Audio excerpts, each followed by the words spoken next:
D'aussi loin qu'on se souvienne, l'être humain se pose cette question.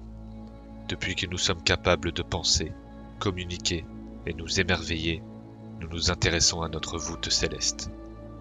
Du premier Homo sapiens au dernier génie de l'astrophysique, en passant par les philosophes érudits et les savants religieux de l'Antiquité, l'homme s'est toujours posé cette question. Sommes-nous seuls dans l'univers ?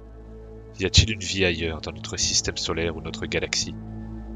Que ce soit une infime bactérie ou un être intelligent pluricellulaire, nous avons toujours cherché à découvrir si le processus d'apparition de la vie résulte d'un incroyable concours de circonstances cosmiques ou simplement d'une suite banale d'événements que la nature forge un peu partout dans le cosmos. Alors, existe-t-il une vie extraterrestre intelligente quelque part ? En premier lieu, il convient de définir le terme intelligence. Nous comparons souvent toute forme d'intelligence à la nôtre. C'est un prisme humain après tout. Nous n'avons aucune autre comparaison possible à notre connaissance. Si nous reconnaissons que les animaux peuplant notre planète peuvent être dotés de sentiments voire de logique, nous ne les considérons pas vraiment comme des êtres intelligents. Mais qu'est-ce que l'intelligence ? Eh bien, c'est la capacité à comprendre, apprendre et s'adapter. Vous me direz que les animaux en sont capables, et vous aurez raison. Dans ce cas, on peut dire que l'intelligence, c'est la faculté à se fier à la logique, à la déduction et à la connaissance rationnelle plutôt qu'à l'instinct, la sensation et l'intuition. Oui, mais là encore, ça pose un problème. L'homme aussi se fie à son instinct et sa foi. N'importe quel être humain croyant en Dieu pourra en témoigner. Et quand on sait que 95% de la population mondiale croit en un Dieu sous toutes ses formes, cette définition ne peut pas être exacte. En fait, la meilleure définition de l'intelligence à mon goût, c'est quand un être pensant se demande s'il existe d'autres formes de vie intelligentes dans l'univers, c'est-à-dire d'autres êtres pensants qui se demandent eux-mêmes s'il existe d'autres formes de vie intelligentes dans l'univers. Après tout, on voit mal une fourmi ou un éléphant scruter les étoiles et se poser cette question. Nous avons donc notre définition de l'intelligence. Cependant, le langage n'est pas démonstratif d'une quelconque forme d'intelligence. En effet, n'importe quel animal sur Terre possède son propre langage, qu'il soit auditif, visuel ou même olfactif. Alors qui dit que notre langage est assez développé pour communiquer avec une autre forme de vie ? Par exemple, le langage des baleines bleues est beaucoup plus développé et complexe que le nôtre. Dans ce cas-là, peut-être qu'une intelligence extraterrestre sera plus intéressée pour communiquer avec des cétacés plutôt qu'avec nous. Peut-être aussi que notre technologie et notre évolution ne représentent absolument aucun intérêt pour une race alien qui maîtriserait déjà le voyage interstellaire. En y réfléchissant bien, les astrophysiciens et les grands scientifiques ne représentent qu'une infime minorité de notre population. Et à part eux, sur Terre, qui s'intéresse à l'univers au point d'y dédier sa vie entière ?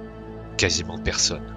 Et parmi ces savants avides de connaissances concernant le cosmos, combien seraient prêts à abandonner leurs recherches dès demain et utiliser leurs connaissances et leurs technologies pour étudier la migration des oiseaux ? Quasiment aucun. Maintenant, prenez ce postulat à l'envers. Si des formes de vie intelligentes à la civilisation bien plus évoluée que la nôtre existent dans notre galaxie, combien seraient prêts à abandonner la recherche d'autres civilisations très évoluées pour s'intéresser à une espèce aussi primitive à l'échelle cosmique que la nôtre ? Quasiment aucune. Ou alors, peut-être que les extraterrestres nous ont déjà envoyé un message, mais qui dit que nous avons entendu ? Peut-être n'avons-nous tout simplement pas compris car nous ne sommes pas assez évolués pour comprendre leur langage. Dans ce cas-là, se tourneront-ils peut-être vers les baleines bleues ? Parlons maintenant de temps. Notre univers est âgé d'au moins 13,8 milliards d'années à notre connaissance. Notre système solaire, lui, n'est âgé que de 4,6 milliards d'années. Quant à notre planète, elle s'est formée il y a 4,5 milliards d'années et la vie y est apparue il y a 3,6 milliards d'années. De microbes puis d'organismes pluricellulaires, elle est devenue poisson, vertébré, reptile, dinosaure, mammifère. À force de mutations, d'évolution et de sélection naturelle, elle a engendré le genre Homo sapiens, c'est-à-dire notre espèce, il y a 300 000 ans. Et cette espèce, l'homme, n'a commencé à maîtriser les ondes radio qu'au XIXe siècle.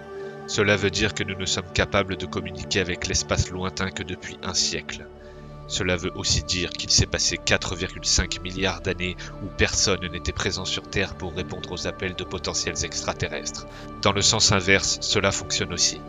Si les chercheurs de la NASA fouillent actuellement Mars avec des robots et des sondes pour trouver des traces de vie présentes ou passées, ils ne trouvent toujours rien. Mais si nous pouvions revenir dans le temps et envoyer ces sondes sur Mars il y a des centaines de millions d'années, que trouverions-nous? Peut-être également des dinosaures, peut-être autre chose de bien plus incroyable, comme une civilisation martienne.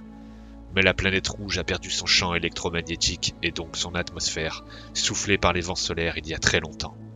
Pourtant, il n'est pas utopique d'imaginer qu'il n'y a pas si longtemps à l'échelle cosmique, notre voisine ait pu abriter une forme de vie intelligente, malgré le fait qu'aujourd'hui ce ne soit plus qu'un désert froid et hostile. Oui, tout est une histoire de temps. Le temps, justement, il en faut beaucoup pour communiquer avec l'espace lointain. Sachant que la lumière se propage à environ 300 000 km par seconde dans le vide et que nos premières émissions radio datent d'il y a un siècle, cela veut dire que les plus vieux signaux nous appartenant se trouvent à une centaine d'années-lumière maximum de notre planète, une broutille à l'échelle de notre seule galaxie. Et si une civilisation intelligente résidant à 100 000 années-lumière de notre système solaire capte le message dans 100 000 ans et nous répond, il faudra à leur réponse 100 000 ans de plus pour nous parvenir. Et d'ici 200 000 ans, nous recevrons le message. Mais serons-nous encore là? Et si nous avions quitté notre planète? Et si notre espèce s'était éteinte? Et si communiquer avec eux ne nous intéressait plus? Peut-être même en fait que nous aurions oublié le message que nous leur aurions envoyé car nous aurions perdu nos connaissances acquises jusqu'ici. Dans ce cas, nous penserions sûrement que c'est eux qui avaient pris l'initiative de nous contacter. Et si nous leur répondons à ce moment-là, seront-ils encore là 100 000 ans plus tard pour recevoir notre réponse? Encore une fois, tout n'est qu'une question de temps dans l'univers. Les distances, aussi faramineuses soient-elles, ne représenteraient rien sans cette contrainte du temps, capable à lui seul de donner la vie et de la reprendre quand bon lui semble.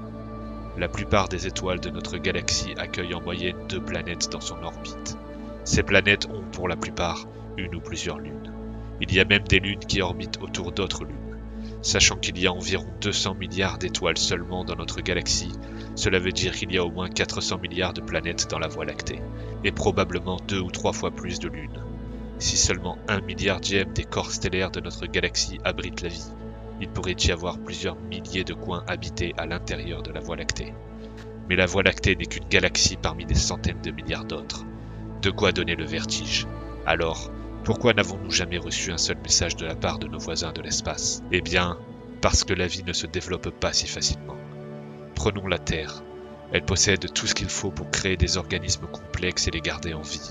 Elle se trouve dans la zone habitable de son étoile, c'est-à-dire qu'elle n'est ni trop proche, ni trop éloignée du Soleil pour que la température y soit trop haute ou trop basse. Ce Soleil, d'ailleurs, a une durée de vie très longue, au moins 10 milliards d'années, permettant à la vie de se développer sur le long terme. L'eau à la surface est un formidable diluant, dans lequel tous les acides aminés et les composés organiques peuvent se mélanger et interagir en toute liberté afin de créer des formes complexes de vie. Ils reçoivent des plantes toute l'énergie dont ils ont besoin. Ces mêmes plantes reçoivent leur énergie des rayons de notre Soleil. Autour de la Terre, un champ électromagnétique nous protège des rayons cosmiques et des vents solaires. Sans ce bouclier, il y a bien longtemps que notre atmosphère aurait été soufflée et nous aurions connu le même destin funeste que notre voisine Mars. À 380 000 km de la Terre, notre satellite naturel, la Lune, crée les forces de marée qui ont permis aux premiers organismes de sortir de l'eau et se propager sur la terre ferme. Encore mieux, nous possédons la meilleure des protections contre les bombardements d'astéroïdes, Jupiter. Cette géante gazeuse, située à 600 millions de kilomètres de nous, est essentielle à la survie de notre système solaire. Grâce à sa gravité incroyable, elle dévie les corps célestes les plus massifs pour les catapulter loin de notre chemin. Toutes ces conditions ne sont qu'une petite partie de celles nécessaires à l'apparition et l'évolution d'espèces aussi complexes et belles que celles qu'abrite notre planète. Vous l'aurez donc compris, il faut un incroyable concours de circonstances cosmiques pour que la vie puisse exister dans notre univers. Et pourtant certains corps qu'on pensait hostiles à l'apparition de la vie pourraient bien abriter des écosystèmes complexes. Par exemple, certaines lunes joviennes, comme Europe, pourraient potentiellement abriter la vie.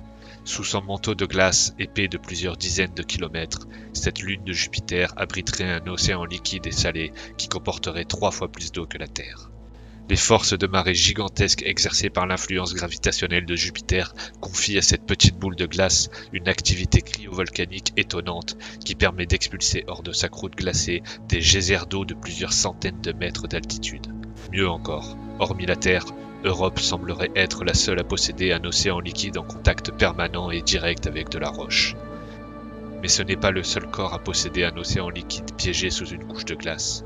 D'autres lunes comme Encelade, Triton, Titan et Charon pourraient posséder les mêmes caractéristiques qu'Europe. Ça ne suffit pas forcément à créer la vie, certes, mais c'est déjà un bon début. Et si des formes de vie aquatiques primitives voire complexes habitaient les abysses d'un de ces océans, nous en aurons la réponse un jour, quand notre technologie et notre savoir nous permettront d'y envoyer des robots pour creuser la glace et plonger dans leur profondeur. Comme quoi, la vie pourrait se trouver beaucoup plus proche qu'on ne le pense. Maintenant, digressons un peu. Si une vie intelligente prospère sur une exoplanète de notre galaxie, à quoi ressemblerait-elle? Laissez-moi vous raconter une histoire. Nous sommes à 37 années-lumière de la Terre, dans un système composé d'une étoile nommée Arcturus. Une étoile 20 fois plus grande et 180 fois plus lumineuse que notre Soleil. Autour de cette étoile gravitent 5 planètes, dont 2 se trouvent dans sa zone habitable. L'une d'elles, nommée Atua, abrite une civilisation vieille de plusieurs dizaines de millions d'années. Ses habitants possèdent tout ce dont ils ont besoin pour prospérer. Une température moyenne de 20 degrés Celsius, un océan d'eau liquide abritant une flore et une faune diversifiées, et toutes les ressources nécessaires à l'évolution d'une espèce.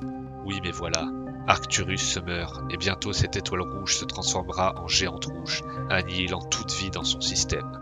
Tagama, ingénieur en communication stellaire, scrute l'horizon avec son radiotélescope à la recherche d'espoir. Il faut dire que son espèce ne compte plus que quelques centaines d'individus et il s'est presque résigné à voir sa race, les Molawi, disparaître dans les décennies à venir. D'une composition cellulaire à base de carbone, les Molawi ont un cycle de reproduction de plusieurs décennies. C'est d'ailleurs ce qui les a sauvés dans le passé, étant donné que leur espérance de vie atteint quasiment 8000 ans. Ils n'ont ainsi jamais connu la surpopulation et la surconsommation. Leur faune exceptionnelle abrite des milliers de formes complexes et magnifiques, comme ces fameux ballons méduses qui se laissent porter par le vent pour polliniser la surface de Atua. Mais de toutes les espèces peuplant leur planète, les Molawi savent qu'ils sont les plus réussis d'un point de vue anatomique. Mesurant en moyenne 1 mètre, ils ont des os solides et des muscles robustes qui leur permettent de supporter la gravité élevée de leur planète. Leur planète, justement, qui court vers une fin tragique. En effet, depuis plusieurs siècles, ils cherchent désespérément une planète habitable, étant donné que leur étoile est en fin de vie. Maîtrisant à la perfection la fusion nucléaire depuis des millénaires, leurs navettes sont capables d'atteindre la vitesse ahurissante de 20 000 km par seconde. Mais tout cela ne leur servira strictement à rien tant qu'ils ne trouveront pas de planète habitable. C'est pour cela donc que Tagama écoute et regarde l'espace, comme 30 autres de ses congénères. Il a bien conscience que c'est leur seule chance de sauver leur race. En plein milieu de la nuit, Tagama est réveillé par un bip. C'est son ordinateur qui lui indique la réception d'un signal. Un signal qui lui parvient depuis un système situé à 37 années-lumière. Après avoir réveillé ses supérieurs et avoir écarté ensemble toute hypothèse naturelle du signal comme les quasars, ils en concluent que le signal est d'origine artificielle. Serait-ce enfin la réponse à leur prière? C'est probable. Cependant, ce message doit être déchiffré afin d'en comprendre le sens. C'est ainsi que Tagama et une vingtaine d'autres chercheurs passent 2 ans à analyser ce signal, jusqu'au jour où ils se rendent compte que ce message est en fait basé sur l'arithmétique. C'est une méthode de calcul dépassée qu'ils n'utilisent plus depuis plusieurs milliers d'années, mais qu'importe. Le message, une fois déchiffré, leur décrit un système composé d'une naine jaune autour de laquelle orbitent 8 planètes. Sur l'une d'elles réside la civilisation qui leur a adressé ce message. Ils ne sont donc pas seuls dans l'univers. Ils connaissent bien cette naine jaune pour l'avoir observée depuis de nombreux siècles, mais elle ne paraissait pas particulièrement intéressante. Les Molawi passent donc plusieurs semaines à scruter cette étoile, jusqu'au soir où ils remarquent une faible baisse de sa luminosité. Après analyse spectrale, il se trouve qu'une planète a transité devant cette naine jaune. Une planète avec une atmosphère composée de tous les éléments dont a besoin une espèce pour survivre. Après de petits calculs, Tagama déclare que cette planète se trouve dans la zone habitable de son étoile et que selon son atmosphère, sa température doit osciller entre moins 40 et 40 degrés. La pression à sa surface doit être également tolérable. Les Molawi avaient enfin trouvé ce qu'ils cherchaient. Leur race allait peut-être survivre après tout. Plus de 2 ans furent nécessaires à la mise en place du voyage qui devait les emmener là-bas, rencontrer leurs amis qui leur avaient envoyé une invitation. Ils n'étaient plus seuls. Plus jamais. Et même si cette histoire est une fiction, il est possible que tout cela soit réellement arrivé. Après tout, qui sait ?